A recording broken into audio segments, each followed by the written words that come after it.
Ya veo, o sea, percibí que os interesó el tema de la judeofobia, ¿verdad?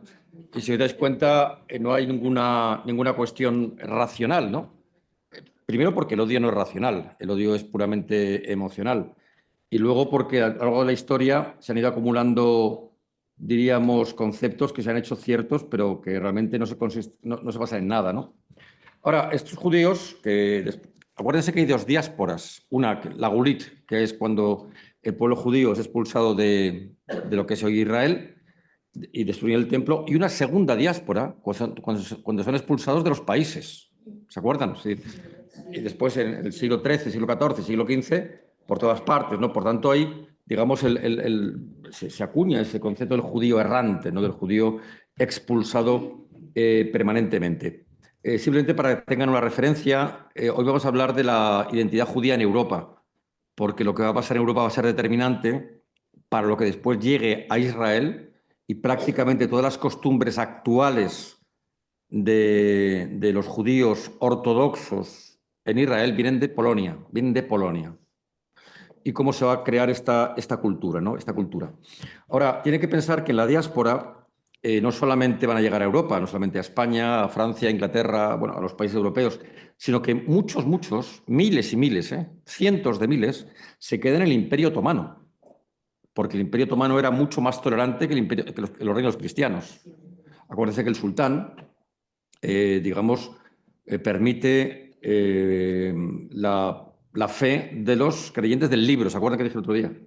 Por tanto, los judíos en el mundo musulmán se van a sentir cómodos, se van a sentir protegidos.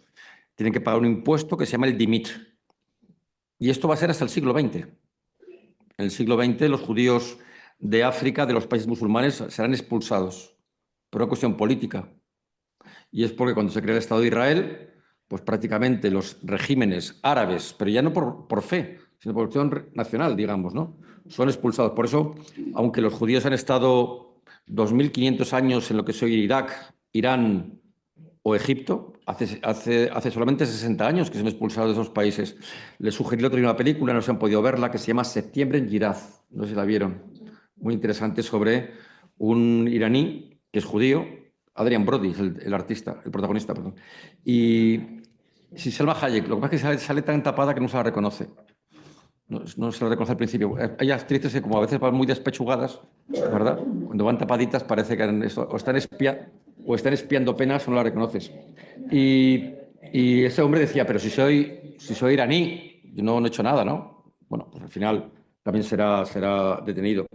¿Cuáles van a ser las formas de vida de los judíos en Europa y después en Estados Unidos? Hay básicamente cuatro formas de vida.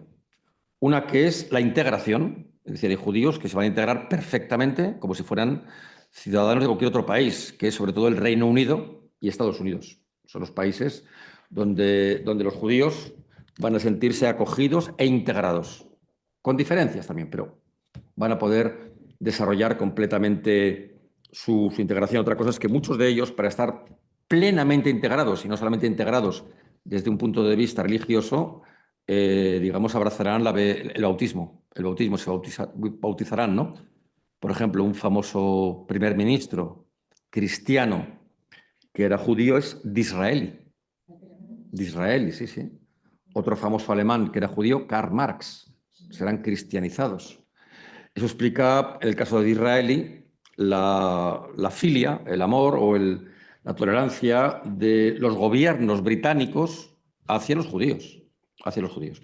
Otra forma de convivir los judíos en los países es la convivencia.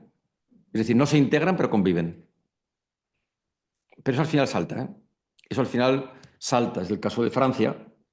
Los judíos en Francia van a estar completamente tolerados, pero no se mezclan, no se integran. Es, por ejemplo, lo que pasa con las poblaciones musulmanas en España, ¿no? Que convivimos, pero no nos integramos. Con quien nos integramos es con los iberoamericanos o con europeos, ¿no? La integración. Ahora, hay otros lugares de Europa donde la vida va a ser muy dura para los judíos, porque viven condicionados por las legislaciones, ¿no? El caso de Italia, el caso de los Balcanes, el caso de algunos lugares de Europa Oriental. Y luego hay lugares donde serán perseguidos y sometidos y reducidos a no guetos, sino poblados fuera de las ciudades, que es el caso de Rusia. Pero no la Rusia actual, la Rusia de los zares, la Rusia de los zares, la Rusia del siglo XIX. Pues hay que entender que cuando hablamos de la identidad judía en Europa, ¿ven bien o hay mucho reflejo? Vale. Yo lo veo allí el fondo sin problema, pero es por si lo ven ustedes bien. Y hay que entender que no hay una identidad única, hay identidades. Cada país tendrá una identidad diferente.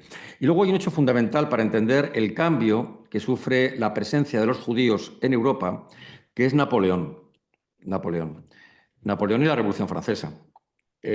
Napoleón es un hombre que todo lo que toca o lo destruye, o lo crea, o lo cambia. Es decir, nada queda igual, nada queda igual. Y la Revolución Francesa, que yo he sido siempre muy crítico y sigo siendo muy crítico con ella, no sé si sabéis lo que contestó el presidente chino cuando le dijeron que qué opinaba de la Revolución Francesa. Dijo, pues tú deberías saberlo, en alguna clase te lo he dicho. Dijo, no sé, han pasado solo 250 años, es muy pronto para sacar conclusiones. Eso es buenísimo, ¿verdad? Porque los chinos tienen una visión del tiempo tremenda, ¿no? Yo me río de los europeos cuando hay un conflicto, un problema, y enseguida salen los expertos. Qué negocio de los expertos, ¿verdad? Los expertos es un negociazo. ¿Cómo puede ser experto? O sea, experto, algo que se acaba de producir no puede tener expertos. Si se acaba de producir, no hay experience, no hay experiencia, ¿no? Pero son los expertos con una pomposidad subvencionada, ¿verdad? Con pomposidad subvencionada, diciendo con voz así de, bueno, el cambio climático, estamos en un momento en el cual si llueve es cambio climático, si no llueve es cambio climático, si hace calor es cambio climático, si hace frío, todo es cambio climático. Y ponme un par de huevos fritos. Es decir, es asombroso, ¿no? El nivel de estulticia al que se ha llegado, ¿no? La cuestión de los judíos, por tanto, tiene diferentes apreciaciones y diferentes aproximaciones en función. Y Napoleón es el que va a introducir, gracias a la Revolución Francesa, el concepto de ciudadano.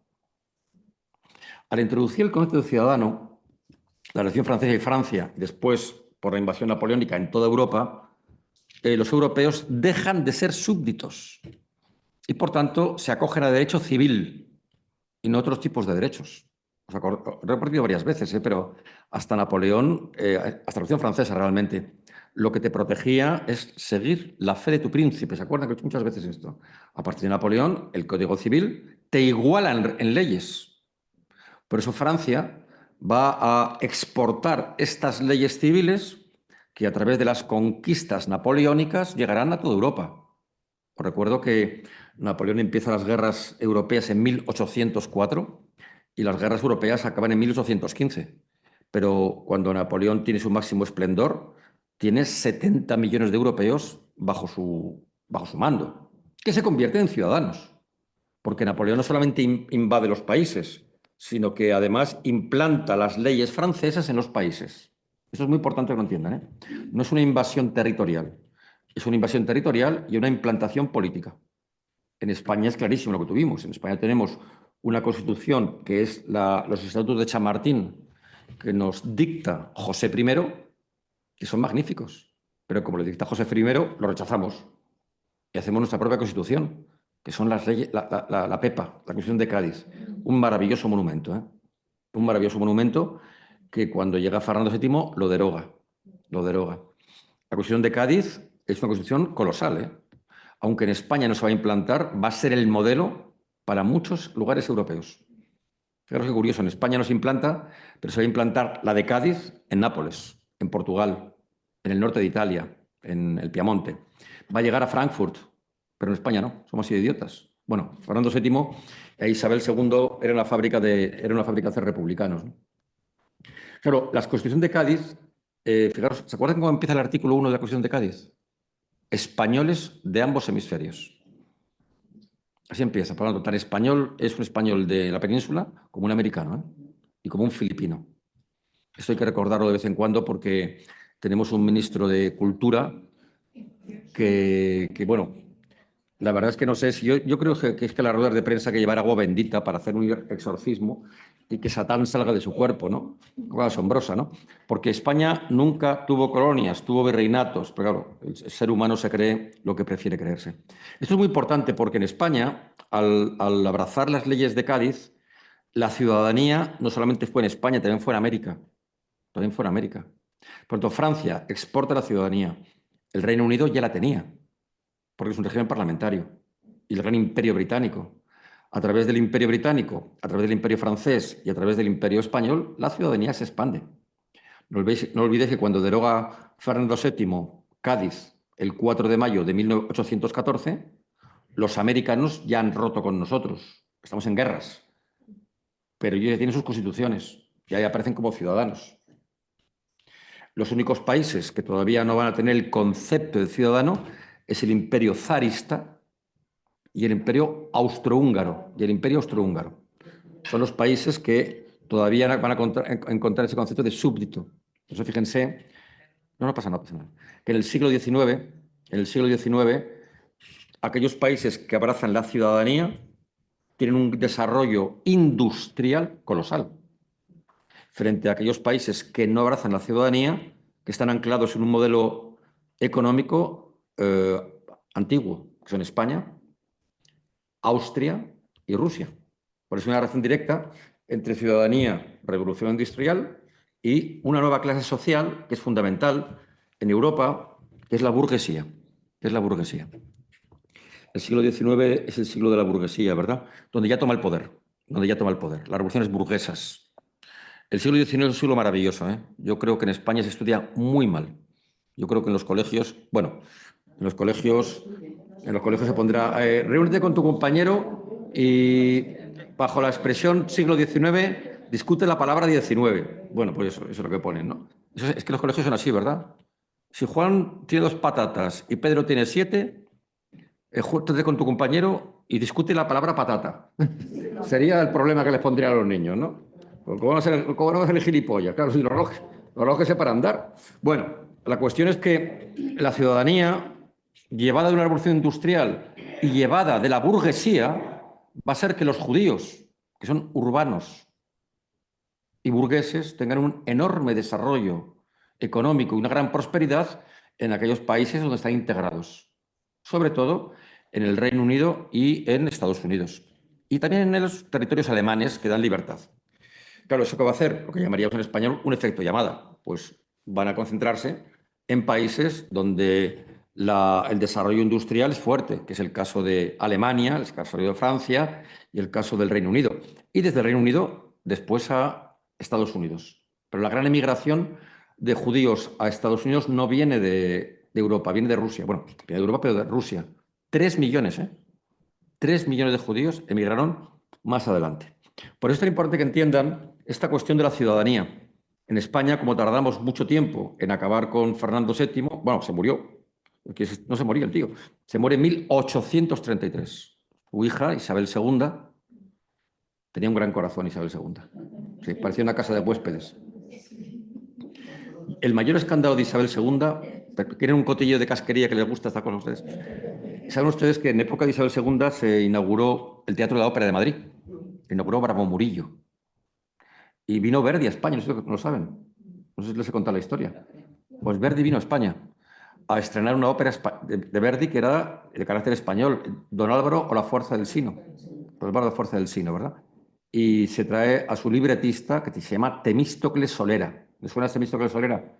Le sonará porque es el que hizo Rigoletto y después hace Aída, es el libretista. Y tuvo amoríos con la reina Isabel II. ¿Y quién no, verdad?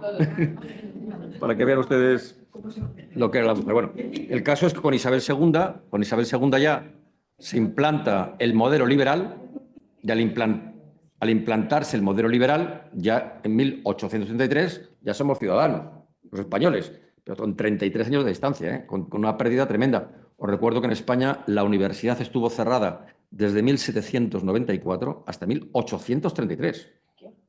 Sí, solamente estuvo abierta 3 años, pero vamos, con Riego, el gobierno liberal. Eso explica una cosa interesante. Yo creo que es muy difícil, hablo muy en serio ahora, fabricar España si no se fabrican españoles. Si no se fabrican españoles es imposible fabricar España. Y las escuelas de mayor formación que hay en España en el siglo XIX hasta finales del siglo son las escuelas militares. Son escuelas militares, porque si la universidad está cerrada, ¿dónde se estudia balística? ¿Dónde se estudia logística? ¿Dónde se estudia química? ¿Dónde se estudia ingeniería? En las academias militares. Por eso los militares en España son tremendamente cultos en el siglo XIX. Esta percepción que tenemos en España del militar, digamos, cuartelero, es falsa, completamente falsa. Completamente falsa. Todo el ejército español, prácticamente entre 1813 hasta 1898, es una ilustración superior a la clase civil, porque las escuelas militares forman en estos ámbitos, ¿no?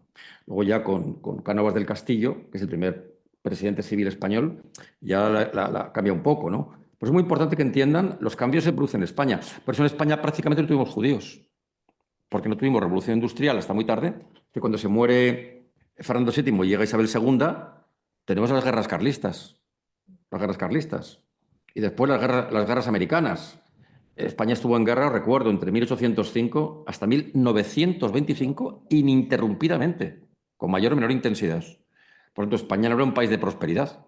No va a atraer a una minoría religiosa donde no hay prosperidad y además un ambiente pues ultracatólico que no permite, diríamos, que se asiente. Por eso en España hemos tenido siempre muy pocos judíos, muy pocos. Es decir, comparado con otros países, me refiero. Somos una población muy homogénea, a pesar de la Lotería Nacional, que parece que el premio es para el Congo. No sé si vieron la Lotería Nacional este año. ¿No vieron la Lotería Nacional? Yo la vi 2 minutos. Gladys, Wilson, ¿no se acuerdan?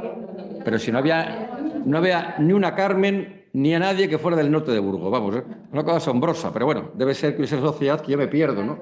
Yo me pierdo porque voy por la calle y veo gente como ustedes, pero luego veo la televisión y que no falte un chino, que no falte un negro. Bueno, vamos con esto. Eso por eso produce que España quede completamente ausente de la cuestión judía, completamente ausente.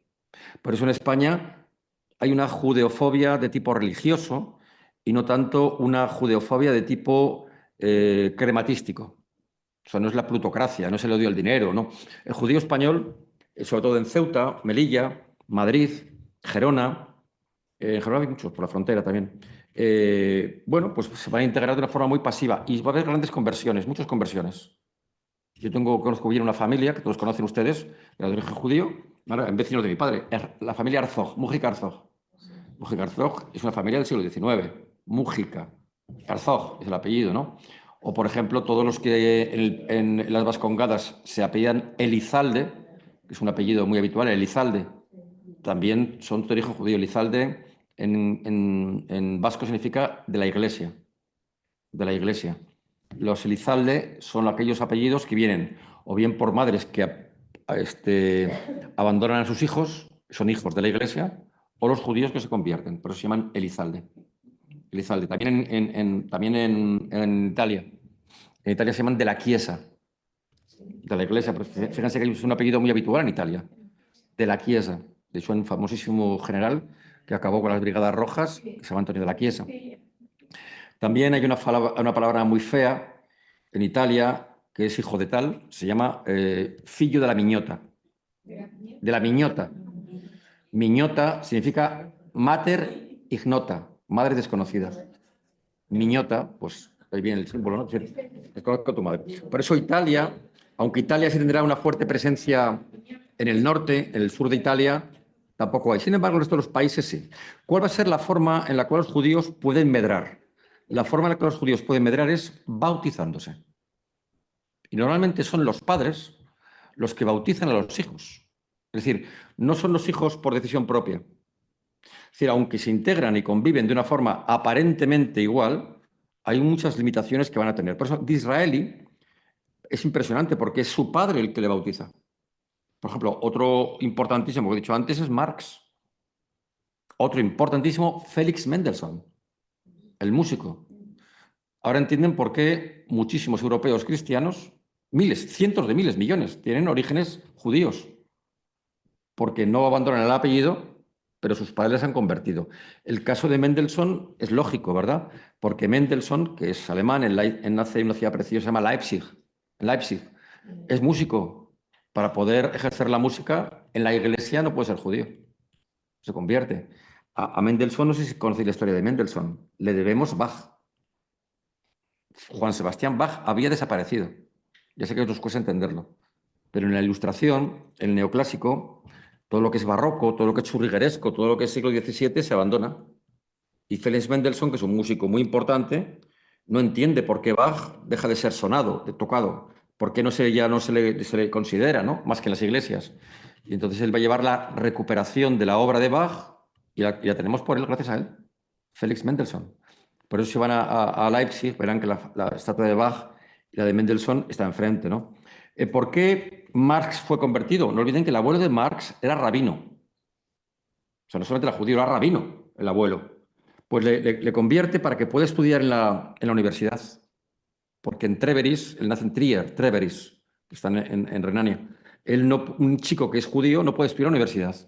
Para que su nieto pueda estudiar, lo bautiza. Yo creo que, bueno, Marx es un personaje tremendamente conspicuo, ¿no? Pero porque luego abandonó también la fe cristiana. Es decir, luego él crea su propia, diríamos, que se llama el marxismo, pero es ateo. Y le va a llamar opio del pueblo, ¿verdad? El opio del pueblo. Por lo tanto, hay miles y miles de personas. Theodor Mommsen, ¿sabes quién es Mommsen? El mayor historiador de la antigua Roma, ¿no? O, por ejemplo, Heine, Schiller, Fichte. Son todos los grandes pensadores del mundo alemán. Eran todos judíos, sus padres. Se reconvierten o los convierten, los bautizan, porque el bautismo era, ¿cómo decirlo?, un billete de admisión en la sociedad europea. Es decir, una cosa es la ley y otra cosa es la realidad. Es decir, yo puedo estar integrado, pero me puedo casar con una cristiana, sí, pero ¿qué va a decir su familia? ¿Van a aceptarme? Hoy en día la gente tiene mucha más libertad a la hora de contraer matrimonio, pero hasta el siglo XIX la gente se casaba con el consentimiento paterno, ¿verdad? Por eso, oye, una familia, acordaros aquella película de Sidney Poitier, y no me acuerdo quién era alguien viene a cenar, una cena. ¿Os acordáis que era negro él y Sidney Poitier? Bueno, es decir, o sea, los padres tenían mucho que ver. Los padres nos hemos quedado ya solamente para pagar la boda. Para pagar la boda. Bueno, por eso este billete social va a ser comprado por muchos judíos para poder estar en la sociedad, porque el bautismo es una recompensa tremenda. Muchos de ellos, además, en la Ilustración, en el siglo XIX, ya no tienen una fe basada en el tomismo, en Santo Tomás. Es una fe mucho más de identidad. Por eso el siglo XIX es un gran siglo de laicismo. Una pregunta que yo les hago y es fácil de contestar. ¿Cuántas catedrales conocen ustedes que se han hecho en el siglo XIX? No, no es el XIX. Hace mucho antes. Otra cosa es cuando se ha acabado. Se ha acabado en el 20. Pero prácticamente en Europa no hay construcciones religiosas en el XIX, porque es un siglo laico. Por eso la identidad judía pasa de la fe a una identidad mucho más antropológica.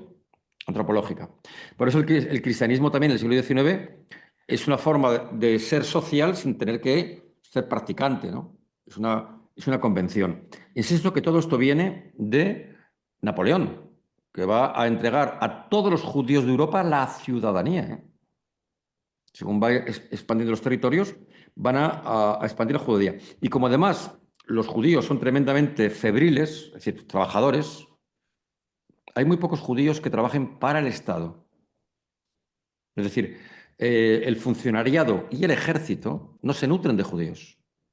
Tienen normalmente oficios liberales, urbanos, dedicados al conocimiento, sobre todo en Francia y en el Reino Unido. Pues el mundo universitario, el mundo de la prensa. Lenin también era de origen judío. Trotsky era de origen judío. Y los dos eran periodistas, ¿eh? Theodor Herz es periodista. Hannah Arendt es periodista. O sea, el periodismo es una actividad que el judío va a llevar permanentemente hasta nuestros días, ¿eh? Hasta nuestros días.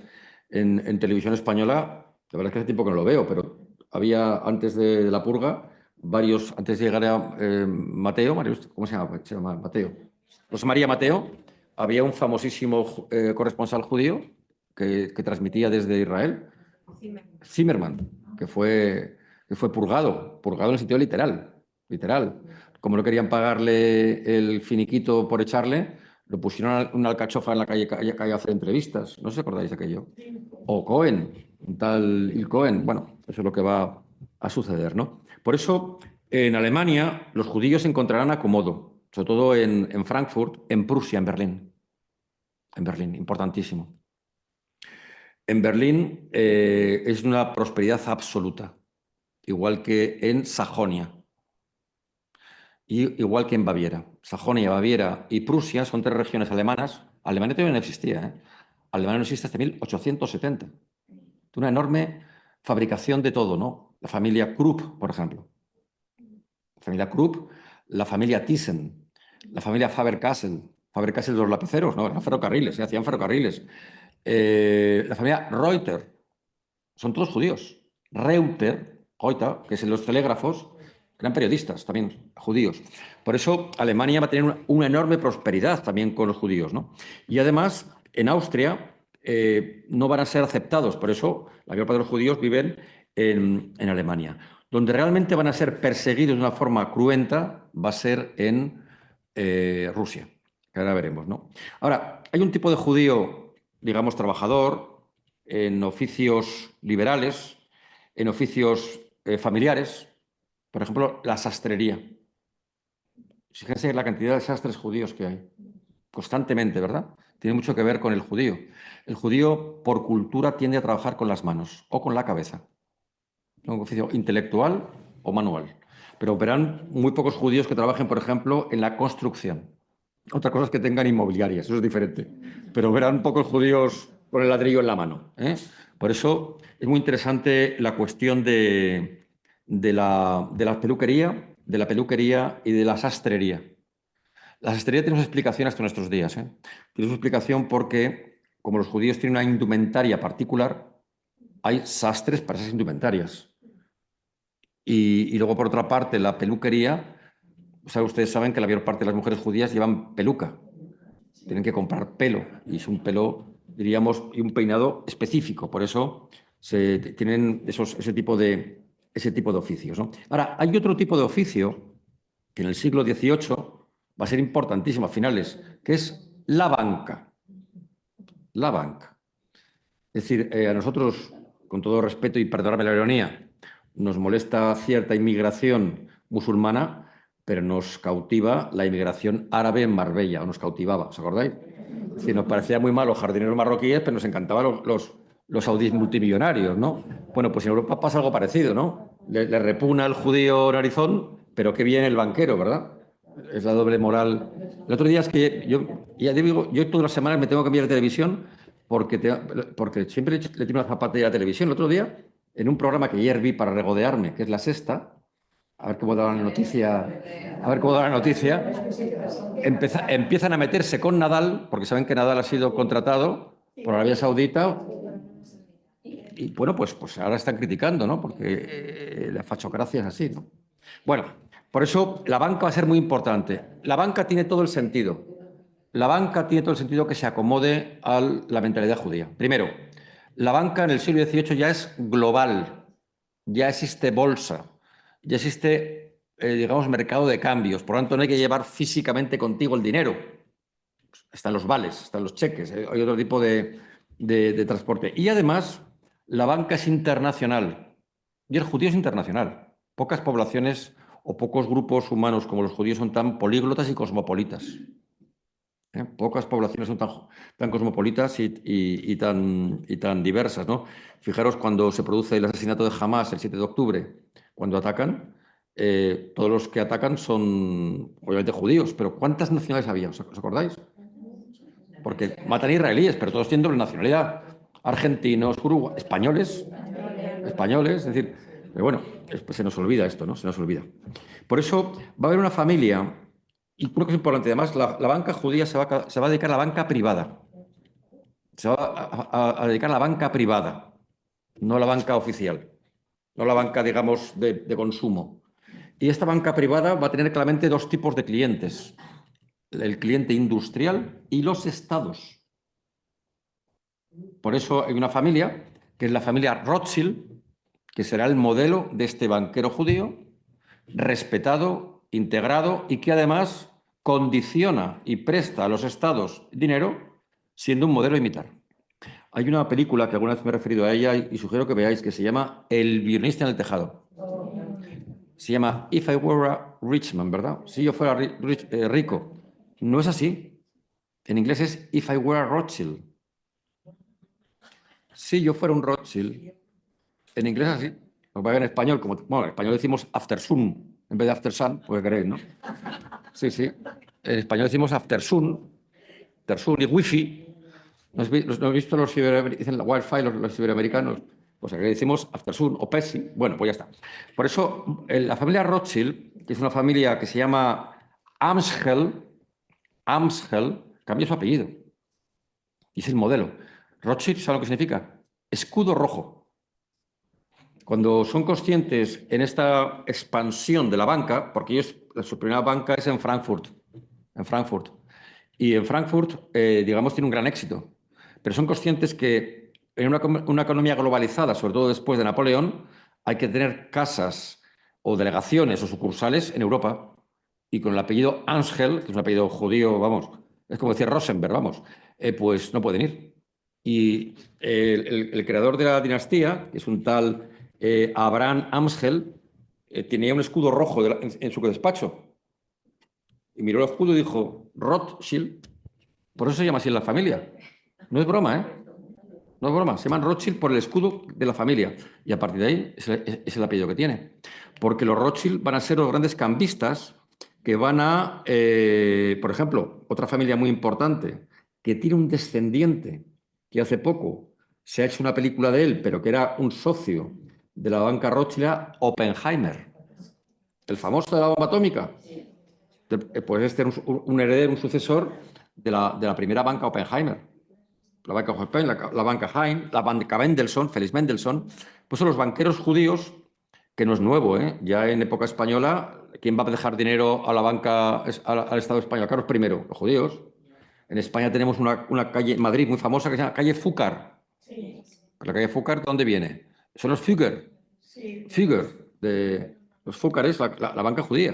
Por lo tanto, la banca siempre ha sido su gran ámbito. Pero ya con los Rothschild, la banca da un paso más porque esta banca Rothschild no solamente va a financiar a las empresas, va a financiar a los estados, sino preferentemente a los judíos. Y se crea una gran riqueza judía. En Europa Occidental, ¿eh? No tiene nada que ver con lo que pasa en Rusia. Y sobre todo van a invertir esta familia Rothschild en dos sectores que van a ser importantísimos. Hoy en día el petróleo es importante, ¿verdad? Bueno, los dos sectores más importantes donde los Rothschild van a invertir en el siglo XIX va a ser el ferrocarril y la industria textil. Sobre todo el algodón.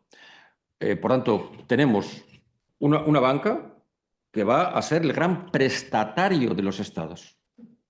Por ejemplo, es muy curioso como el primer ferrocarril austríaco lo construyen los Rothschild. En España, es una historia muy interesante, los españoles la verdad es que somos malos reconocedores de nuestros héroes, pero hay un personaje español que yo os recomiendo que estudiéis, que es el Marqués de Salamanca, José de los Llanos. No, esa Pimpinela, una cagarruta comparado con él, ¿no? Una cagarruta. O sea, el conde de Montecristo, un aprendiz. ¿Conocí la biografía de José del Marqués de Salamanca? El Marqués de Salamanca es el socio de los Rothschild. Él hace, sí, sí. Él crea un banco con los Rothschild que se llama Crédit Lyonnais. El Crédit Lyonnais, que estuvo en España, estaba en la calle en Paseo de Castilla 35. Ahora es Caja Duero. No, ahora la ha comprado Unicaja. Pero Crédit Lyonnais es un banco que se crea en Francia para construir los ferrocarriles franceses y españoles. El tren de la Fresa lo hizo José Salamanca, el tren de Aranjuez. Otro hombre que estaba enamorado de la reina Isabel II. Eso sí que no lo puedo entender. Fíjense qué cantidad de dinero. Bueno, ¿saben cuál es la casa del Marqués de Salamanca? La fundación del BBVA, al lado de la Casa de América. Y este hombre construye el tren de la Fresa y el último kilómetro lo hace en raíles de plata para que su reina llegue en raíces de... No es broma, ¿eh? Raíces de plata.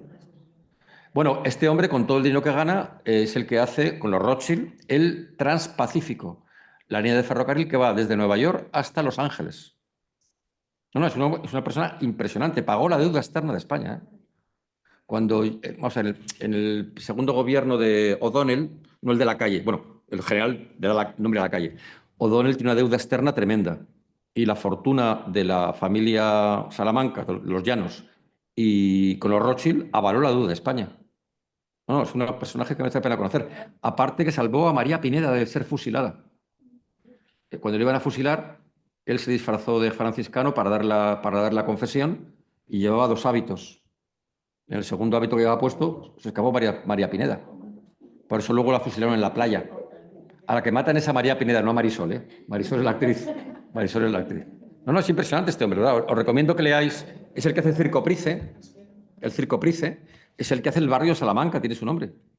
Es impresionante lo que va a hacer este. Bueno, pues es el socio. Él no es judío, él es masón. La versión inglesa, ¿eh? Y es uno de los creadores del Café Bellas Artes, del Círculo de Bellas Artes, por ejemplo. Y es uno de los creadores de los grandes financiadores del Ateneo. El Ateneo se crea en 1820 y en el 58 ya tiene la gran expansión y se compra ese edificio que está en la calle del Prado, que lo compra la fundación, bueno, la fortuna de este hombre. Por eso los Rothschild van a unirse con familias en todos los lugares del mundo, creando un imperio económico mundial. Los socios de los Rothschild en España son los Salamanca. Los socios de los Rothschild en Francia son las grandes familias francesas. La familia Dupont, por ejemplo, de origen belga, que es la industria Dupont. La familia Michelin. Sí, sí, el caucho. El rey Leopoldo de Bélgica es un socio de los Rothschild. En el caso norteamericano, los grandes socios de los Rothschild, la industria petrolera, son los Rockefeller, que también son judíos. Es decir, el modelo de banca judía va a ser fundamental en un momento en el cual el mundo está cambiando. Está cambiando. Otra industria en la cual los Rothschild van a ser importantísimos es en la industria de la comunicación. Reuters, que os he dicho antes. La comunicación, la prensa, los telégrafos.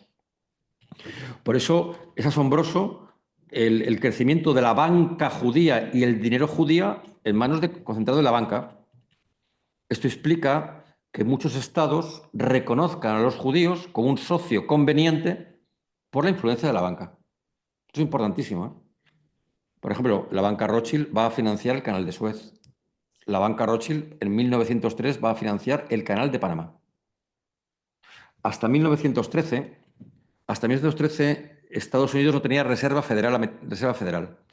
La Reserva Federal Americana la hace un presidente que se llama presidente Wilson. ¿Y quién avaló, quién respaldó la Reserva Federal Americana? La banca Rothschild. Por eso, este modelo financiero, este modelo de penetración en las influencias de las grandes potencias, hace que en Estados Unidos, en Francia, en el Reino Unido, cuidado, cuando hablo del Reino Unido no me refiero a Inglaterra, me refiero a lo que es hoy Canadá, la India, Australia, Nueva Zelanda, sí, la Commonwealth. El mundo judío es bienvenido. Y Rothschild es el primero que tiene la idea, ante esa enorme, ya con su sucesor, con Isaac, con esa enorme capacidad financiera y de influencia que tiene, que sería necesario encontrar un lugar en el mundo donde los judíos pudieran vivir todos juntos seguros. Y obviamente parece lógico que fuera Israel, pero todavía no se pergeñaba, porque Israel en ese momento, lo que soy Israel, pertenecía al Imperio Otomano. Los Rothschild tenían una banca en Estambul, tenían banca en Nápoles, en todas partes prácticamente, ¿no? Pero es cuando empieza Rothschild ya a comprar terreno, físicamente terreno, en lo que es hoy Israel. Compra metros cuadrados, diríamos, ¿no? Por eso es fundamental lo que se va a producir con estos banqueros para empezar a introducir en las conciencias de las grandes potencias europeas los judíos como socios convenientes. Insisto, Francia, Reino Unido y Estados Unidos, que es decir, el mundo entero. En ese momento, es decir, el mundo entero. Luego, ya con Alemania también.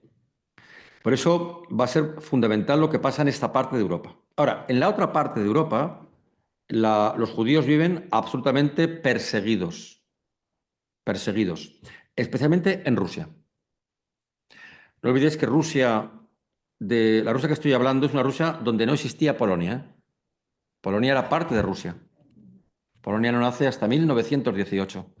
Todo lo que es hoy Estonia, Letonia, Lituania, Rusia, gran parte de Rumanía, gran parte de Bulgaria, Moldavia, todo eso es Rusia. Y miles de judíos viven allí. Los rusos mantuvieron siempre una política con los judíos de tolerancia, pero no de integración. La primera zarina, porque fue una mujer, que llevó persecución real a los judíos fue la reina, la zarina Catalina la Grande. Bueno, Catalina la Enorme, Catalina la Grande. Catalina la Grande que no tenía ni una sangre Romanov, eso lo saben, ni una gota de sangre Romanov. Ella mata con toda razón a su marido, Pedro III. Hombre, ¿saben lo que hizo Pedro III? Pedro III, que es su marido, estaba de los tiros. Vamos a ver, todos los zares rusos, todos, se casan con mujeres que no sean rusas. Fíjense, todos. Además, por conveniencia, hay una nobleza rusa que se llaman los boyardos. Para que la familia de la esposa no tenga los derechos, se casa con extranjeras. Así los derechos quedan siempre con el zar. Y no se pasan a la figura de la zarina no existía, ¿eh?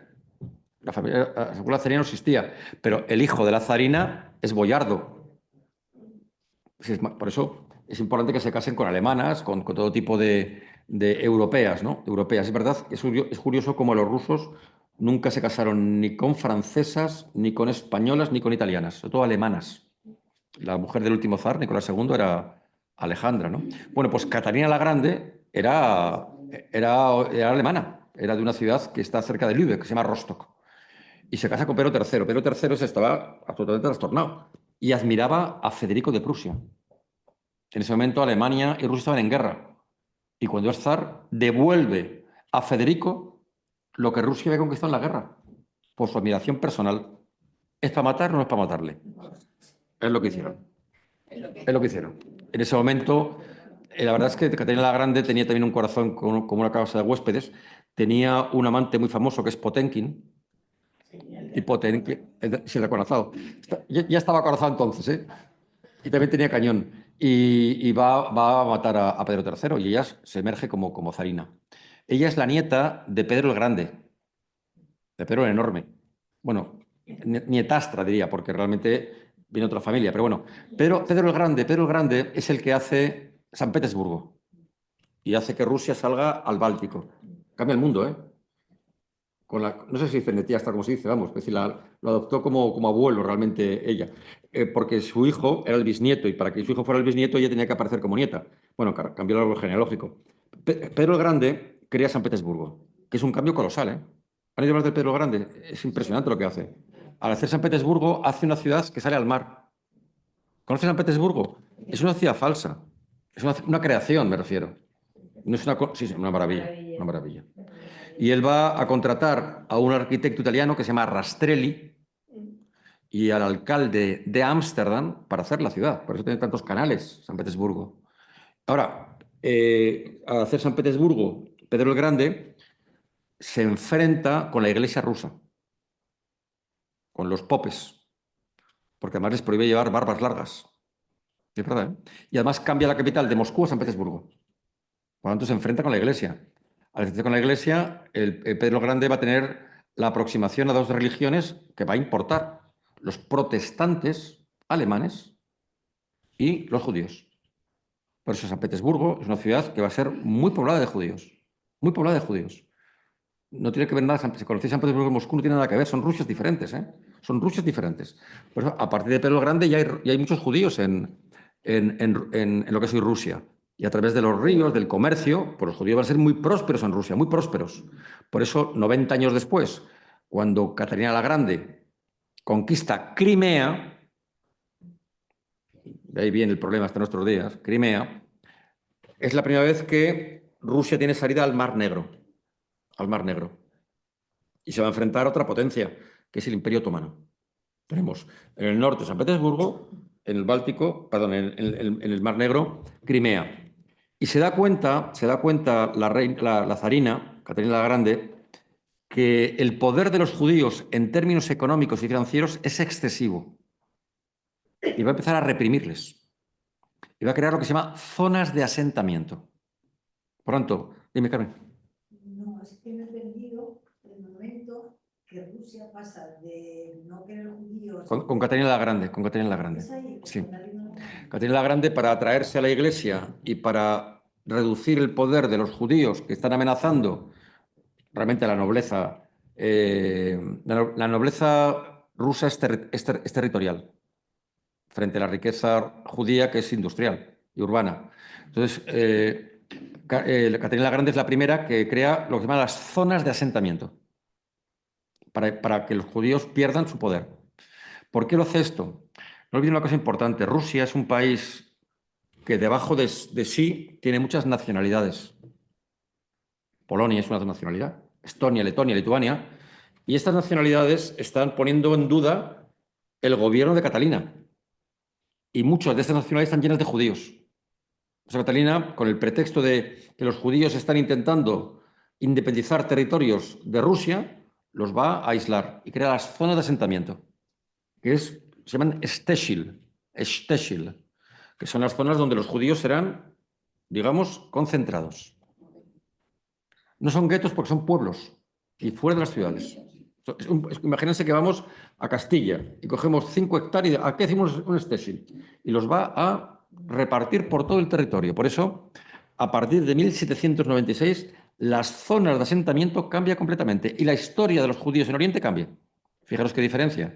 Cómo viven en Europa de cómo van a vivir en Rusia, especialmente en lo que soy Polonia, los Steshil, lo que soy Bielorrusia, lo que soy Ucrania. No sé si sabéis que, por ejemplo, el actual presidente, Zelensky, es de origen judío. Habéis oído hablar de un tal Khrushchev, era de origen judío también. Porque lo que soy Kiev era un sitio muy importante de judíos.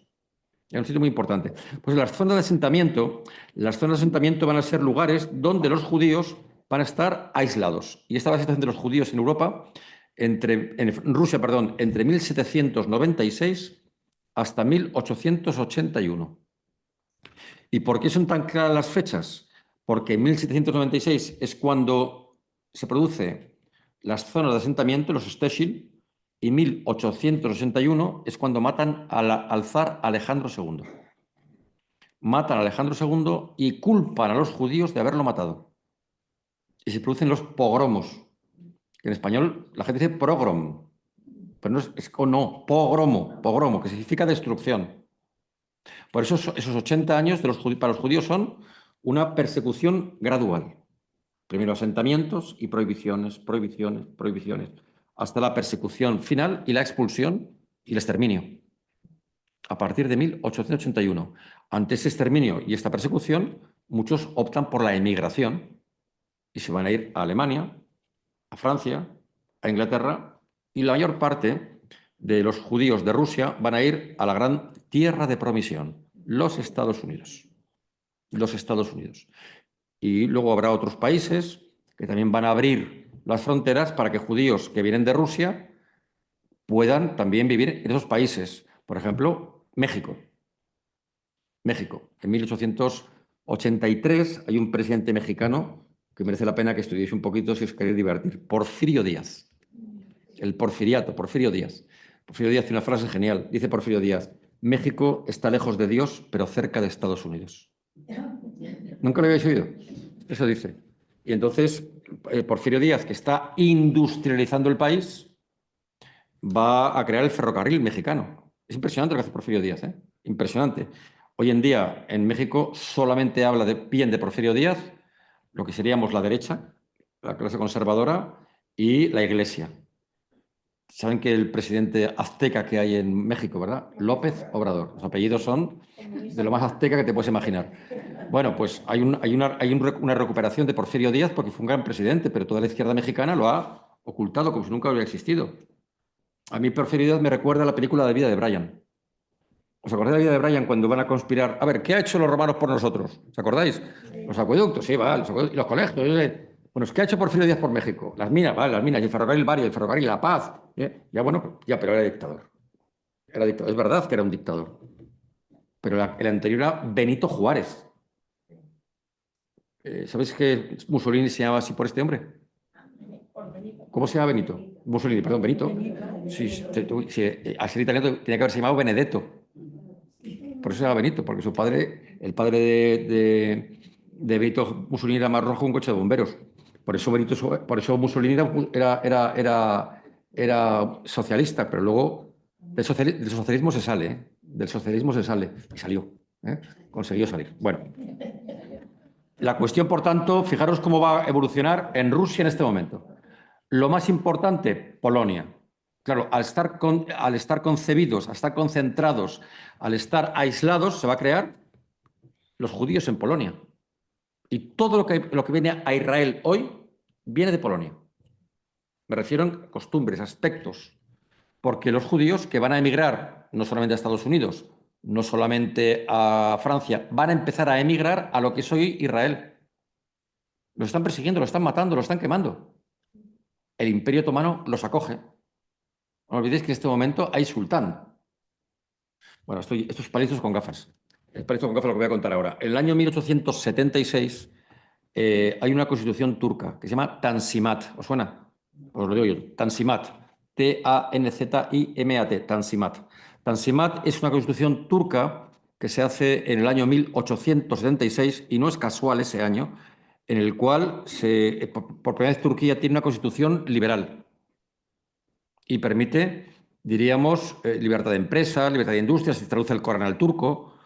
Bueno, pues es cuando los judíos ven que Turquía está cambiando. El Imperio Otomano, que es gigantesco, ¿eh? No penséis en la Turquía actual, ¿eh? Pensad en el Imperio Otomano. Claro, los judíos desde Rusia, por el Mar Negro, llegan a Estambul.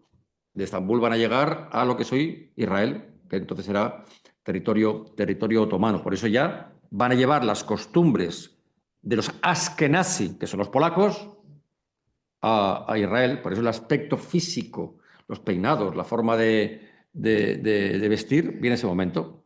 Por ejemplo, alguien le preguntaba a usted antes, ¿sabes lo que es la mesuzá? La mesuzá es esa especie de cajita que hay en todas las puertas de los judíos. Seguro que viste en los hoteles de Israel y en la puerta de un judío siempre hay una mesuzá, que la tocan al entrar y la tocan al salir. Que son dos versículos de Deuteronomios, del Pentateuco. Uno es Yahvé, oye a Jerusalén, y el otro es Dios uno es. Dios uno es. Son los dos versículos. Señor, Yahvé, oye a Jerusalén, Dios uno es. Que es del Eclesiastés. Bueno, y de Deuteronomios. Bueno, por eso es tan importante la influencia de los polacos. Vamos a dejar por un momento los franceses, los ingleses y los norteamericanos, que es otra parte de la historia judía. Vamos a ver qué pasa con los polacos, con los judíos de Polonia, que son polacos, pero son polacos porque están en territorio polaco, pero Polonia no existía, ¿entienden? Es un territorio polaco. Bueno, por eso hay que entender también que los judíos llegan a Polonia desde el principio, en el siglo XI, siglo XII. Polonia es complicada la historia, tiene dos dinastías. Igual que nosotros tenemos dos dinastías que son prácticamente los Borbón y los Habsburgo, básicamente dos dinastías, porque tenemos alguno más, Saboya, pero poco. Los judíos tienen, los polacos, dos dinastías, los Piast y los Jagellones. Piast y Jagellones. Los Jagellones crean una maravillosa ciudad que se llama Cracovia. Cracovia. Y hay un gran rey de Cracovia que se llama Casemiro. Casemiro III. Y Casemiro III va a abrir el edicto de tolerancia, de tal forma que los judíos de Europa pueden ir a Cracovia, a Polonia entonces, y ser libres. Por eso miles y miles de judíos irán a Cracovia. No sé si conocen Cracovia, es una ciudad preciosa, ¿eh? De hecho, el barrio judío, ¿tú has estado? ¿No te gustó Cracovia? Ángel le gusta. Bueno, pues de hecho el barrio judío se llama Casemir. La música judía se llama Kazmir. ¿Te parece? No, Casemir. Por eso se llama cultura Kazmir, por la cultura de este hombre, ¿no? Por eso es muy importante, otra cosa importante, hoy en día Polonia no tiene nada que ver las fronteras de Polonia con lo que eran. Polonia tenía frontera con el Báltico y con el Mar Negro. Era gigantesco. Esto lo sabéis, ¿verdad? Si no, traigo el mapa el próximo día. Lo que soy Lituania era Polonia. O sea, es que la trampa de la geografía. Y a ver si tengo un mapilla por aquí. Es que creo que no lo tengo, si no. No, no tengo ningún. Ah, espera, que a lo mejor tengo uno aquí que podéis haceros una idea de lo que era. Pero no creo que no lo tengo. Ahora no tengo yo esto. Aquí. No. No, no tengo mapa de. Mira, esto es el Báltico y esto es el Mar Negro. Esto era Polonia. Esto era Polonia. Era un imperio, sí. Sí, sí, todo lo que soy, gran parte de Ucrania, gran parte de Bulgaria, todo eso era Polonia, ¿no? Por eso la dinastía de los Jagiellones es tan importante, porque va a crear un gran imperio, el imperio polaco, bueno, el reino polaco. Y claro, son católicos, ¿eh? Polonia o es católica o no es. El primer rey Miesco I, es el primer rey que convierte a los polacos al catolicismo y siempre han sido católicos. La gran diferencia entre el catolicismo, creo que un día lo comenté en esta clase, del catolicismo polaco o el catolicismo español, por ejemplo, es que es un catolicismo popular frente a la Iglesia en España, Portugal e Italia, que históricamente han sido aristocráticas. O sea, la Iglesia polaca nunca ha tenido poder. El poder estaba en la monarquía y en la nobleza. La religión era la católica, pero la Iglesia nunca tuvo poder. Nunca. Tenía el poder que tenía que tener, espiritual. Por eso es tan puro el modelo. Es tan puro. Para un católico, ir a Polonia es liberador. No sé si conocen Polonia. Es liberador. Desde el punto de vista que ves una fe muy sencilla, muy tranquila, muy popular, muy real. No, ahora sí, no. Radical, vamos a ver, desde la caída del muro de Berlín, desde la caída del muro de Berlín, sí es verdad que los polacos identifican su país con su fe, pero hay una cosa que se llama Rusia a la que le tienen mucho miedo. Y lo que les une es la religión, ¿verdad? Y luego hay un personaje que cambió la historia del mundo, que es Juan Pablo II, que es polaco. Es decir, por eso la cuestión de Polonia es muy, muy importante, ¿no? Pero fíjense, en 1795, ¿lo ven ahí? Es cuando Polonia desaparece. Es el mismo año que Catalina toma Crimea. ¿Se acuerdan que lo he dicho antes? Y ahí empiezan los asentamientos. ¿Se dan cuenta de lo importante que es conocer la historia horizontal? ¿Qué pasa en esto y qué pasa en otro? Porque uno se da cuenta que prácticamente Polonia va a estar. Mira, este es el rey Casimiro, que lo tiene en la documentación, que va a llegar a los judíos a Europa, ¿verdad? Por eso toda la cultura generada durante 1000 años por los judíos en Polonia tiene una gran influencia en el mundo judío, ¿verdad? Tan es así que se va a crear una ortodoxia judía mística, que se llama hasídicos. La palabra es lo de menos. Son los ortodoxos, los hasídicos. Hoy en día es el grupo de población judía de mayor crecimiento y el grupo más visible. ¿Por qué? Porque tiene un estilo de vida peculiar, que viene de Polonia. Que viene de Polonia. El hasidismo es un movimiento religioso ortodoxo, místico, y se caracteriza primero por la influencia de la cábala. La cábala es complicada, ¿eh? Para conocer la cábala, conocer bien el Pentateuco. Yo no conozco la cábala, no puedo decir que la conozco. Me hacía mucha gracia una cantante que se llama Madonna, que decía que estudiaba cábala. Pero Piltrafilla, ¿qué estás diciendo? Pero si para estudiar cábala hay que dedicarse solamente a eso y además, ¿sabéis que los ortodoxos no trabajan? Los ultraortodoxos no trabajan. En Israel están subvencionados por el Estado. Y en muchos países tampoco trabajan, están subvencionados por las comunidades judías. Su misión es estudiar y conocer la cábala, ¿no? La vida en comunidades insulares tradicionales, por eso los shteshil, insulares me refiero como una isla, como aislados, y la halayá, o los preceptos del Torah. Y además, por tanto, va a ser la sociedad rabínica por excelencia. Por eso tenemos poblaciones aisladas, donde además van a ser ultraortodoxos y van a tener un estilo de vida particular. No tiene nada que ver en este momento un judío de Polonia con un judío de París, un judío de Cracovia con un judío de Londres. Son diferentes completamente. Los de Londres, los de París son occidentalizados completamente. Aquí no. Aquí en vez de, lógicamente, en vez de rusificarse, se, digamos, agarra mucho más a su tradición. Esto que veis aquí son los judíos actuales, ¿eh? Pero son exactamente igual que los judíos jadisíacos, los que vivían en Polonia a partir del siglo XVIII y XIX, cuando van a ser, digamos, concentrados. ¿Cuál es una de las doctrinas más importantes? Bueno, la importancia del apego constante a Dios. Por tanto, es una sociedad teocrática. Fijaros lo que hace Catarina la Grande, creando estas shteshil, lo que hace es aislar a los judíos y en esas islas de población, los judíos, ¿qué les une? Su fe y su destino común. Hay una... Sí, es muy difícil encontrar un momento de la historia cuando las sociedades están más atormentadas, es cuando buscan más la fe. Cuando mayor confort tienen es cuando más se alejan de la fe. Más que normal, humano. Humano.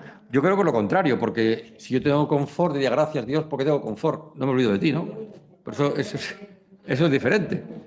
Por eso, mira, por ejemplo, el caso, el barroco español. El barroco español, ¿por qué es tan religioso? Bueno, pues porque España está en decadencia. La guerra de los 30 años, la decadencia española. Bueno, oye, tenemos el siglo de oro español, ¿eh? O sea, España es cuanto peor, mejor. Pero los judíos les va a unir su destino común y es la sociedad rabínica por excelencia. Los jadisíacos rabínicos, en lo que es Polonia.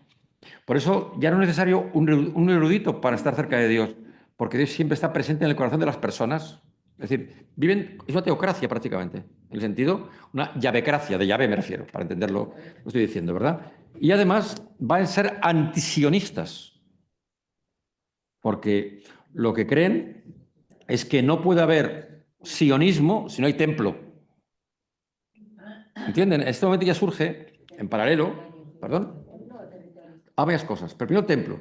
De hecho, no sé si sabéis que los ortodoxos quieren que haya templo, o sea, quieren construir el templo. Obviamente, vamos, salía la Tercera Guerra Mundial. Vamos. Por tanto, ellos van además a crear una tradición propia. Dime, Carmen, perdona. Dime, Carmen, ¿es una pregunta? No. Ah, no, que querías. Un comentario. Dime. Que son demasiado estrictos. Demasiado, sí. Porque una cosa es que no quieran, o sea, que sean estrictos, y otra cosa es que decir, bueno, sí. Yo quiero seguir con este. Sí, gran parte del problema. Estricto, prefiero no ir a Israel y no un sionista. Gran parte del problema que tiene Israel social es este. Hay una población enorme laica, judía pero laica, que ven que estos tienen privilegios del Estado que no trabajan. Oye, son el 15% de la población, ¿eh? Y no van al ejército.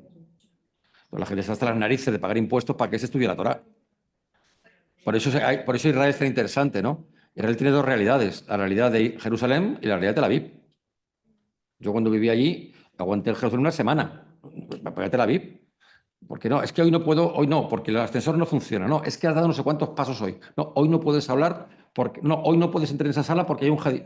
Es la porra. Son muy molestos, sí, sí. Son incómodos. Para el que no es judío es incómodo. Ahora, es un espectáculo el sábado por la noche, ¿eh? Cuando todas las calles de Jerusalén se llenan de jadisíacos, se salen a rezar. Es un espectáculo como observador. Pero la vida es todos los días, ¿no? Por eso van a crear una cultura y como van a emigrar, esa cultura la llevan a lo que es hoy Israel y la van a llevar donde van, que es el aspecto físico o estético que tienen los judíos para nosotros, las trencitas, todas esas cosas o estos gorros. Esos gorros son de hombres casados, ¿eh? Las barbas, ¿los ven ahí las barbas? Esa barba blanca, posiblemente estos tres que tienen la barba blanca son jadisíacos rabinos. Bueno, por lo tanto, además hablan un idioma propio, se llama el Yiddish. El Yiddish. Se niegan a hablar el hebreo universal. Por eso es tan importante la influencia que van a tener a partir de este momento, ¿verdad? Visten de una forma particular, esta fotografía es una fotografía de Jerusalén, del barrio de Mea Sharim. Mea Sharim. Hay una cosa que no me cuadra ahí. Hay dos cosas que no me cuadran ahí. Una, que veo cableado fuera, y dos, que veo que la pintada está con letra latina. A lo mejor no es Mea Sharim, a lo mejor es Shafet, ¿eh? Pero bueno, tampoco tiene importancia. Mirar cómo va vestido él y ella, ¿verdad? Él lleva una forma de vestir, la explicaremos, y ella lleva un pañuelo y debajo lleva su peluca, ¿no? Por eso, el aspecto por el cual hoy en día vamos en un avión o vemos un judío, lo reconocemos por esto casi siempre, ¿verdad? Por el aspecto. Es verdad que muchos llevan la kipa, que son los creyentes más, diríamos, normales, bueno, no te voy a decir paranormal, más suaves, más, diríamos, menos ortodoxos, ¿no? Por eso es muy diferente, muy importante cómo van a vestir. Durante los días de la semana se suelen usar trajes largos, siempre muy largos, de color negro o azul, negro claro o desteñido. Los judíos no quieren, no dar importancia al aspecto estético, no quieren destacar nunca físicamente. No, no. Hombre, entre ellos no. Si están todos juntos, no. Si están todos juntos, tienes que dar la vuelta. Este no, este no, este no, este no. O sea, si están todos juntos, el de la chaqueta negra. ¿No todo? Bueno, por eso suelen llevar entre semana trajes largos de color negro muy oscuro o azul marino y sombreros de un negro claro o desteñido. Algunas personas, un sombrero conocido como berhit, que es plano por arriba y forrado con terciopelo. Y en el mundo religioso es cuando llevan ya el día del Shabbat estos gorros más largos que se llaman el gartel, ¿verdad? Claro, fíjense que todo ese tipo de ropa da lugar a un tipo de sastrería. ¿Ahora lo entienden? Que no tiene todo el sentido del mundo. Por eso no hacen solamente trajes para judíos, hacen trajes para todos, pero son sastres. Porque además el sastre tiene que ser kosher. O sea, el concepto de kosher no es solamente con la comida, todo es kosher. Hay celulares móviles kosher, que tienen que estar bendecidos por un rabino. ¿Qué aplicaciones tiene? Toda esta gente tiene internet kosher, o sea, adaptado a lo que es su vida. No tienen conexiones a páginas, no poner apps. Por eso, las tiendas de telefonía, muy interesante en Israel, ¿cómo se llama? Shekelet. Shekelet es la compañía telefónica de los ortodoxos. Pues los móviles para los ortodoxos están preparados para ortodoxos, para que no tengan desviación. No van al cine. Bueno, a mí me parece aburridísimo. Pero bueno, cada uno. Por eso, los varones, los varones no se rasuran la barba y se dejan crecer mechones largos de pelo. Fíjense, esto viene, ahora verán por qué viene esto. Porque hay un mandamiento de la Torá que dice que no puedes rasurar el pelo entre la oreja y la cara. Aquí tiene esta pinta de los tirabuzones, ¿verdad? La vestimenta de las mujeres es modesta, cabello cubierto, pañoletas, pelucas, y jamás muestra su cabello a nadie, sino a su esposo en la intimidad.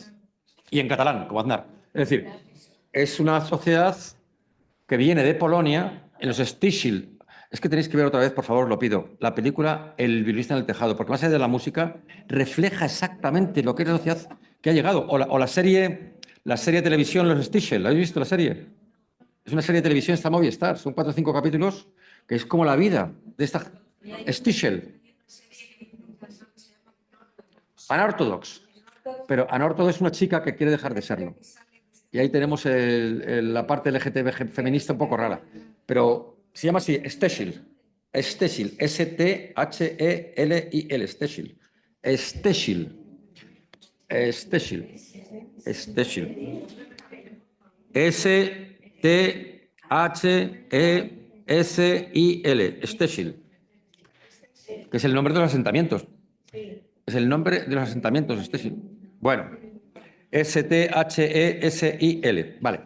Por eso, fíjese, todo este aspecto, toda esta indumentaria, viene de Polonia. Y viene de la tradición de los judíos ultraortodoxos que se van a ubicar allí. ¿Qué tendrá que ver este judío en su aspecto con el banquero de banca privada neoyorquino? ¿Qué tiene que ver con sí, es otro mundo diferente? Por eso es absurdo decir el mundo judío. Hay mundos judíos, igual que hay mundos cristianos. Por eso yo me propongo con vosotros como profesor que rompáis el paradigma de que el judío es algo... No, el judío todo tipo. Hay judíos que son los golfos y otros que son benditos, pues como todos. Como todos. Bueno, bien. Fijaros, la vestimenta es una forma de identificar e interpretar la identidad. Ahora veremos quién es el de la mantita. El de la mantita. El streshemil. Bueno, el color negro es el luto. ¿Por qué van de negro? ¿Por qué van de negro? El luto. Sí, yo también sé leer. Yo también sé leer. por la pérdida del templo y para no destacar. El negro es la humildad. Pero vamos a ver. Oye, cualquiera de los que estáis aquí, si estuvierais entre ellos, destacaríais. Entonces, destacar entre ellos. Y además tiene que ver con el luto. No olvidéis que... Oye, ¿qué os pasa hoy? ¿Alguna pregunta? No, si tengo una pregunta. Yo entiendo que esto da para comentarios, la casquería da para comentarios. Bien, fijaros que el negro, no solamente para los judíos, también para los cristianos, es dolor. El cabello es algo oriental, no judío. Es oriental. Los judíos son una religión oriental. Los cristianos también, las mujeres cristianas siempre se han tapado el cabello hasta que vienen a Europa. Las mujeres cristianas en Oriente van cubiertas. Los caldeos, los maronitas en el Líbano, van cubiertas las mujeres. ¿Eh? Bueno, por eso cada sociedad ha tenido su evolución, ¿no? Muy importante la cuestión de la humildad, ¿eh?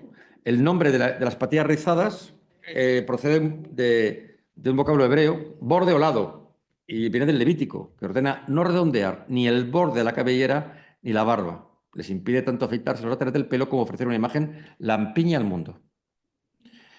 Llevar la cabeza cubierta insta a los feligreses a recordar que Dios está siempre por encima de los humanos.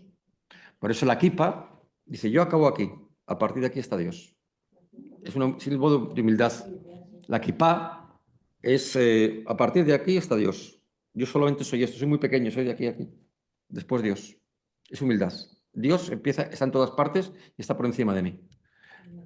La kippah está relacionada con la alegría también. Y tiene que ver con la música. Todo eso está muy relacionado. La música, fijaros, la música judía, lo importante que es en todo el mundo, ¿verdad? Los judíos también tienen una industria porque la música judía está muy relacionada con la religión judía y el agradecimiento. Por ejemplo, te invitan a una casa a cenar o a comer y no das tú las gracias por ir, te dan las gracias por venir. Gracias por entrar, gracias, gracias. Es constante, gracias, gracias. Y la felicidad, ¿no? Hay un precepto muy importante del Deuteronomio. Bueno, que también aparece en Éxodo. La tristeza es aliada de Satán. La tristeza es aliada del diablo. Eso dice el versículo.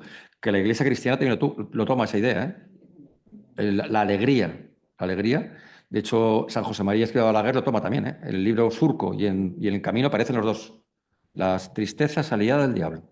Bien, por tanto, lo que hacen los judíos es llevar una falta de actualización al mundo moderno, mantienen unas costumbres que vienen de Polonia del siglo XVIII, que a su vez son antiguas. Por eso son, desde el punto de vista, anacrónicas, desde el punto de vista. Anacrónica en el sentido etimológico, fuera de un tiempo.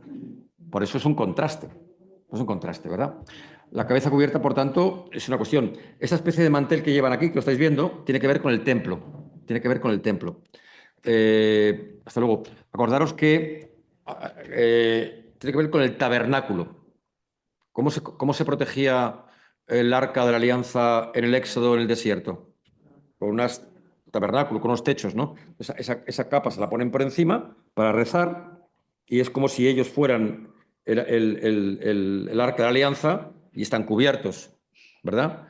Y luego muchas veces lo llevan por dentro de la ropa y por eso aparecen como tienen como, ¿cómo se llama? Filacteria, efectivamente, pero ¿cómo se llama eso? ¿Cómo se llama en español que tienes? ¿Cómo? Fleco, gracias, no me sale la palabra. La palabra fleco. La palabra fleco, pues a veces veis que llevan flecos por aquí, pero es porque dentro tienen ese tipo de ropaje, ¿eh? Normalmente se lo ponen el sabbat. La idea que subyace es no destacar, pero al mismo tiempo ser distinguible si se acude a un lugar inadecuado. ¿Qué hace aquí un judío? ¿Qué hace aquí este, verdad? Él mismo se siente incómodo en un lugar que no le corresponde. Por eso es muy, muy sorprendente, sorprendente. Yo he tenido alguna situación desagradable con esto. Me acuerdo una vez en Masada, con un buen amigo mío, estábamos en un sitio y en Masada hay un lugar que es una sinagoga donde hay un escriba escribiendo todavía con pluma la Torá. Y entonces el escriba este, que va vestido como ellos, le pregunta a mi amigo en hebreo, ¿tu amigo es judío? Y le dice, no, él es español, cristiano. Y dice, entonces no puede estar aquí, porque está contaminando. O sea, él está escribiendo la Torá y no puede haber un cristiano mientras él escribe la Torá. Bueno, pues son ultraortodoxos en el sentido radical, ¿eh? Es verdad que no hay un terrorismo israelí en términos de judío, en términos políticos, no matan, no es jamás, pero son muy integristas en su forma de entender la vida. A mí me parece anacrónico, es la expresión para mí, ¿eh? Anacrónico. Bueno, fijaros que por eso bajo el Imperio Ruso, fijaros los años, van a ser perseguidos completamente, ¿no? En Rusia, en Polonia, en todas partes, como he explicado, se han perdido. Todo lo que tenéis aquí son lugares donde hubo asentamientos. Estas son las ciudades del Imperio Ruso, donde Caterina la Grande, lo tenéis, Caterina la Enorme, va a crear esos asentamientos y estarán distribuidos por toda Rusia, pero sobre todo entre el Báltico y entre el Mar Negro, que es lo que era la antigua Polonia. Claro, los judíos son aislados, están aislados. Obviamente va a surgir la rusofobia, el odio al zar. Por eso hay tantos judíos en la Revolución Rusa, contra el zar. No solamente como comunistas, sino como judíos. Lenin, Trotsky, que os he dicho antes, tanto Dimitrov, tantos, ¿no? Es una cosa muy interesante. Bueno, por lo tanto, la sociedad rusa va a estar aislada. Fijaros qué diferencia un ruso que viva en lo que soy un judío que vive en Rusia, del que vive en Prusia, cruza la frontera y está en Berlín, donde es banquero, donde es industrial, donde es comerciante, ¿no? Bien. Mirad esta fotografía de fin del siglo, en el cual vemos un rabino con niños que le están una lección, diríamos, ¿no? Por eso es muy importante las zonas de residencia o las zonas de asentamiento que se van a hacer a partir de estos años, ¿no? Mientras la población rusa hasta ese momento estaba limitada, los judíos van a estar aislados, ¿verdad? Y en su punto culminante habrá 5 millones de judíos, es una burrada, ¿eh? 5 millones en estos lugares de asentamiento, 5 millones. Es una proporción... No, Polonia era muy, muy próspera. Polonia tendría como 30 millones de habitantes fácil, sí, sí. Sí. Polonia siempre ha sido una población demográficamente muy alta. Siempre y todavía, ¿eh? Todavía la familia polaca tradicional tiene, todavía en nuestros días, 3, 4 hijos, ¿eh? Sí, todavía, o sea, eso se ve muy bien cuando vas a un Corte Inglés en España o vas a un gran almacén en Polonia. La sección de perros en Polonia es muy pequeñita. La sección de perros en Hipercor es para matarlos, ¿verdad? Perro celíaco, perro vegano, perro gordo. ¿No lo habéis visto? ¿No lo habéis visto? ¿Que no habéis visto eso? Y luego la sección de niños, ¿tiene una cosa así? Bueno, por ahora fijaros, para que tengáis una idea, 5 millones de judíos, que son el 40%. Por tanto, más o menos el número de judíos que había en este momento está más o menos en 12 millones. Claro, actualmente serían 18 millones 20 los que viven. Si no hubiera sido por el Holocausto, estaríamos en 40 millones. Pero fijaros que es una población todavía bastante reducida, ¿no? Bastante reducida a nivel global, cómo molestan en todas partes donde van, ¿no? Son los Steshel, estos son los sitios, los poblados casi enteramente poblados por judíos. Esa fotografía que tenéis ahí, que es un cuadro judío, es una boda judía, que os recordará al Virgen del Tejado. Vamos a ver, insisto que para mí, ¿sabes lo que pasa? Que yo soy muy poco amigo de los musicales. A mí los musicales no me gustan mucho, pero hay solamente 2 musicales que me han gustado de verdad. Uno es El Virgen del Tejado y otro es Miserables. Por ejemplo, cuando, no sé, o sea, si os gustan los musicales, con todo respeto, pero, por ejemplo, El Rey León, pues no me dice nada. O uno que se llama Pretty Woman. Es que seguro que el que se siente a tu lado se llama Jonathan, seguro. O no voy. Bueno, el caso es que todo el musical, toda la película de Topol es el actor, de Virgen del Tejado está basada en la pintura judía del siglo XIX. Todos los decorados. Mira este cuadro. Por eso la película tiene mucho más valor que el que podemos darle. Y toda la música es Kashmir. Sí. Hombre, que es una boda. No, mira los caballeros cómo van. Posiblemente van vestidos de una forma mucho más los niños o las mujeres solteras. O las mujeres solteras, ¿no? Mira, aquí se ve a la novia, bueno, se ve a la novia con el velo y al fondo se ve algo que parece una pancarta, ¿lo veis ahí? Que es lo que se ha utilizado como altar para cubrir a los novios cuando se han casado, ¿no? Por eso esta zona de asentamiento o zona de residencia va a ser, sí, efectivamente, y va a ser prácticamente el 20% del territorio de la Unión Europea, ¿verdad? En lo que es hoy Bielorrusia, Lituania, Moldavia, Polonia, Ucrania. Por eso cuando empiece la Segunda Guerra Mundial y los alemanes invaden esta parte, van a encontrar tantos rusos, tantos judíos en esta parte, ¿no? Y no pueden vivir fuera de ahí, ¿eh? No pueden vivir fuera de ahí. ¿Eso qué va a hacer? Mirad, esta es una sinagoga todos los días. Pueblos, pueblecitos. ¿Perdón? No, sin permiso. Tiene que tener un permiso. Por eso van a estar asentados, están aislados. La mayor parte de las construcciones son en madera. No les permiten construir en piedra, excepto cuando ya han desarrollado un poco. Por eso es tan importante esta cultura. Oye, imaginar 5 millones de personas viviendo en esta situación. Al final se crea una cultura propia, ¿no? Y se crean las culturas judías diferentes.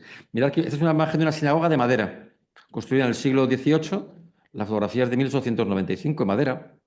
¿Bien? A los judíos se les prohibió vivir en comunidades agrícolas y fueron forzados a vivir en pequeños pueblos Stessel, los Stessel. Los mercaderes judíos del primer gremio, gente con educación superior, los artesanos, bueno, pues van a ser recluidos en esas partes, ¿verdad? En algunos casos tienen dispensas, bueno, pues para visitar, para viajar, para vender, pero muy poco, están, digamos, aislados. Aquí tenéis en verde el porcentaje de población judía en algunas provincias o incluso en ciudades. Fijaros, en Minsk el 15% eran judíos, en Kiev el 12%, Minsk es la capital de Bielorrusia, en Kiev el 12%, Besarabia el 11%, por ejemplo, en Varsovia, que no lo veo bien ahí, el 18%. Una cosa importante, no todos los judíos están en Stessel. Muchos al bautizarse escapan. Entendéis, por tanto, el bautizo, la conversión, pero son falsos conversos, ¿eh? Son realmente falsos conversos. Por eso, usted va sofisticado. Claro, los judíos se van a organizar entre ellos, ¿no? Sociedades benéficas que van a proporcionar vestido, comida kosher, habrá colegios propios que se llaman yeshivas. La yeshiva, ¿dónde estudian los niños? En el colegio, un rabino que les enseña. Por eso es muy interesante cómo van a crear una cultura propia. E insisto, es cultura que va a llegar después a Israel y a nuestros días. La mayor parte de los judíos que trabajan en el ejército no combaten, son médicos, muchos de ellos, porque tienen oficios de médicos, son reclutados por los zares, ¿no? Claro, debido a su aislamiento y su concentración, van a ser objeto de persecución permanentemente. Siempre que haya problemas, el judío es muy fácil acusarle, ¿verdad? Y lo más importante, a partir de 1881, porque ese es el año que asesinan a Alejandro II. Alejandro II. Que es una cosa tremenda, porque el asesinato de Alejandro II es un asesinato ¿De quién? ¿El asesinato? de Alejandro II. El zar Alejandro II es asesinado en 1881. Alejandro II es el zar posiblemente más importante de Rusia en el siglo XIX. Él es el hijo de Nicolás I y el nieto de Alejandro I. Alejandro I es el que ha derrotado a Napoleón. Nicolás I, que es su padre, es el que es derrotado en Crimea, la guerra de Crimea. Y él llega en el año 56 a ser zar y es el zar que moderniza el país. Es una injusticia lo que hicieron con él. Es el hombre que va a acabar con la servidumbre en Rusia. Es decir, sí, está Alejandro II. No son esclavos, son siervos, que están atados a la tierra. O sea, no, están bautizados y tienen derechos, pero son siervos. La servidumbre en Rusia, quien acaba con ella es Alejandro II. Abre las universidades, crea los conservatorios. El gran modernizador de Rusia es sin duda Alejandro II. Pedro I en el siglo XVIII y Alejandro II. Es un zar muy respetable. Además, va a crear los conservatorios de música rusa. Va a dejar de hacer una cultura de importación y crear la cultura rusa. ¿Qué significa de importación? Hasta Alejandro II, lo francés, lo holandés, lo alemán. Con Alejandro II se crea la cultura rusa. Es muy importante los conservatorios de música. Saldrán Rimsky-Korsakov, saldrá Tchaikovsky, saldrá Rachmaninoff, saldrá Borodín, saldrán los grandes músicos de ese tiempo, que son todos militares. Todos. Korsakov era marino. Korsakov era marino y no olviden que Rusia tiene frontera desde San Petersburgo hasta Asia, Vladivostok, el transiberiano, que se empieza con Alejandro II. Bueno, Nicolás I empieza, pero se va a extender con Alejandro II. Eso va a hacer que a través del ferrocarril Rusia entre en contacto con poblaciones orientales. Nosotros tenemos una percepción de Rusia europea, ¿no? Rusia es muchas cosas. Europea, pero asiática también. Y centroasiática, Korsakov, son todos marinos. Korsakov, Tchaikovsky, Borodín, Glenka, son todos marinos. Y se fascinan por lo oriental. Por eso hay uno que se llama Korsakov, que hará una obra que se llama Sheresade. ¿verdad? O, por ejemplo, habrá otro que llegará a España que hará Capricho Español. Por eso es muy importante la música en este momento, porque surge el nacionalismo musical. Alejandro II, por tanto, es el gran modernizador. Permite la prensa, crea una Duma, que es un parlamento, permite los sindicatos. Es decir, es un hombre que va a cambiar el país. Sin embargo, los anarquistas lo van a matar. Porque ya en tiempos de Alejandro II, el anarquismo ya es una fuerza muy fuerte. Y hay un anarquista muy importante que se llama Bakunin, también de origen judío. Y la organización de Bakunin es quien mata a Alejandro II. Realmente los judíos no le matan, le mata Bakunin. Y va a haber una persecución contra todos, ¿eh? No solamente contra los judíos. El hijo de Alejandro II, que es Alejandro III, cambia completamente la política. Como mata a su padre, cierra la universidad, acaba con todas las libertades y decreta los pogromos, la destrucción de las aldeas judías. ¿Qué van a hacer los judíos? Los van a exterminar y muchos van a huir. Por eso parece la gran, digamos, emigración de rusos hacia los Estados Unidos. Esto lo veremos, ¿ves? Los Estados Unidos, aquí tenéis un cartel, Jewish Immigrant. Es un cartel de ese tiempo, ¿eh? Ante la barbarie que está produciendo, la familia Rothschild, la familia Rockefeller, la banca judía, crea zonas de acogida para que los judíos puedan huir de Rusia, de Polonia, y llegar a Estados Unidos. Por eso es impresionante la obra tan filantrópica que hizo los Estados Unidos con los judíos, que explica cómo hasta nuestros días el gobierno norteamericano es pro-israelí y en su día pro-judío. Porque es muy interesante toda esta cuestión, la Jewish Immigrant. No he dicho una cosa muy importante. En el año 1881, no quiero avanzar más porque sé que no es la semana que viene, Estados Unidos es una gran potencia industrial ya, ¿eh? Es lo que se llama ¿cómo se dice? Joder, qué mala memoria tengo. Tengo una palabra en inglés. Bueno, muere Lincoln. Bueno, Lincoln muere, lo matan. La reconstrucción. Cuando matan a Lincoln, en el 65, se produce lo que se llama, después de la Guerra Civil Americana, ¿se acuerdan? Lo que el viento se llevó, la Guerra Civil Americana. Surge el periodo, se llama el periodo de la reconstrucción. Periodo de la reconstrucción. Y es cuando surgen los millionaires, los millonarios. El petróleo, las grandes industrias. Se incendia San Francisco. La gran creación de San Francisco. Se incendia Chicago. La Escuela de Arquitectura de Chicago. Los primeros rascacielos son americanos. Es un mundo nuevo. El ferrocarril. Estados Unidos deja de ser agrícola y se convierte en industrial. Y hay 70 millones de europeos, 70 millones de europeos, que emigran a América, desde Chile hasta Alaska. Por eso es la tierra de promisión. Los judíos van a ser parte de estos. Es verdad que la mayor parte de ellos entran por Asia. Mire, todos habéis visto Ellis Island, ¿verdad? Ellis Island, la isla de Ellis. Igual que hay Ellis Island, que está en Nueva York, en San Francisco había una isla que se llama Angel Island, Isla de los Ángeles, que es por donde entraban los judíos que venían de Asia, y los chinos, todo asiático. No olvidéis tampoco una cosa importante. Los norteamericanos en 1867 compraron a los rusos Alaska. Yo creo que Putin está intentando el derecho de recompra, pero no lo va a funcionar. Por eso Rusia ha vendido un tremendo territorio a Estados Unidos, donde ya lo sabían los norteamericanos, pero no lo van a decir, van a encontrar gigantescas minas de oro. ¿Por qué creen ustedes que compra Estados Unidos Alaska a los rusos? ¿Porque les gusta el hielo batido? Porque han encontrado oro y después petróleo. Lo compraron por 7 millones de dólares, que es lo que se gasta Mario Conde en corbatas cuando era Mario Conde. Es decir, nada, una miseria. Bueno, ya son las 6:30. Qué pronto se hace tarde, ¿verdad? Bueno, la semana que viene dejamos aquí la clase. Que tengáis una buena semana. Intentar ver la película El Luis en el Tejado, que la vais a disfrutar de otra forma. Dígame usted. La kipa.